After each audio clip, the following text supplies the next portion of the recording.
Hi, this is Carl Polachuk with another SOP video for managed service providers. And here's a question for you. When is pain a good thing? Well, here's the deal. Oddly enough, pain is a good thing in the sales process. I recently had an engagement where it took me about a month to make a sale. But it was good because the client had absolute clarity on what they wanted. So think about this. If you go into a client's office and they say, oh, we're having trouble with blah, blah, blah, this and that, if you can get them to tell you exactly what their pain point is, that is a good thing. Because it allows you to then gear everything you do towards solving what they have already told you is their pain point. So for example, if they say, well, our employees are very productive except that they're constantly having to fiddle with the printers. We've got these printers that jam a lot, or they take too much toner and they're constantly changing the toner, whatever. Whatever it is that they're complaining about, you turn it around and say, look, you've told me this is your problem. So let me tell you how we might be able to address that. And you may have more than one solution, but when you go in and say, we can either move to this kind of a toner refill system, or we can move to different printers, or maybe what you really need to do is upgrade to a work group printer so that it's going to be able to do 50 or 60,000 pages a month, and that way it essentially is not going to have any jams. Or maybe what you find out is they've got the worst paper in the world, and you could say, look, if you really just, honest to goodness, spend another 50 cents a ream, you're going to get paper that doesn't jam, and then that will solve your problem. Some of the solutions will cost them money to you, and some will be that they have to buy better solutions in the first place. But it doesn't matter.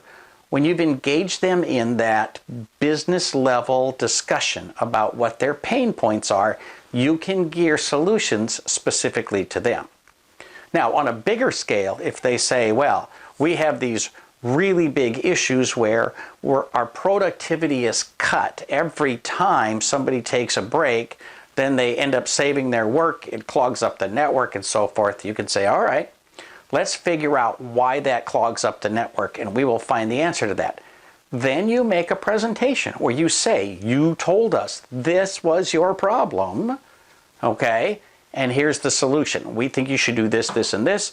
Here's how you can get your money back. Here's your return on investment. And then you basically say, here's how I have solved the problem that you told me to solve. And this is what it's going to cost. Now, if they say, well, I don't want to spend that, that's a different discussion. But you've had perfect clarity about exactly what their problem is. So then you can go back and have a discussion about, okay, so you said that was not the kind of money you wanted to spend. How much do you want to spend? What is this problem worth so that you would actually spend money fixing it?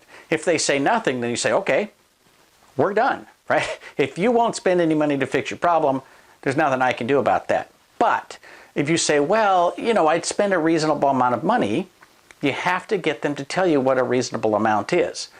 If they can't come up with the answer, then you say, look, here's your options. We can sell you this kind of network equipment, we can upgrade the whole system, we can give you something really nice high-end, right? Here are 3 solutions, all of which will address the issue that you told us you were having. And of course, there's 3 different price points.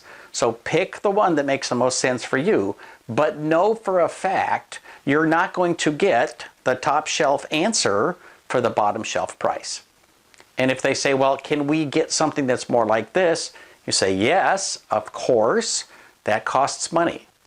So don't back off on the dollar amount. Don't back off on the price, because the problem isn't about money. The problem is about the network, or the problem is about the printers, or the problem is about productivity. The problem is never about, we don't give you enough money, or we give you too much money. That's not a problem. That's just a thing that's out there. Make sure that they focus on what is their actual problem so you can address it. Having a client be super clear on what their problem is can help you be super clear on what the answer is. For Small Biz Thoughts, this is Carl Palachuk wishing you the best of luck in your managed service business. Like it if you like it, share it with your friends, and absolutely subscribe to the channel.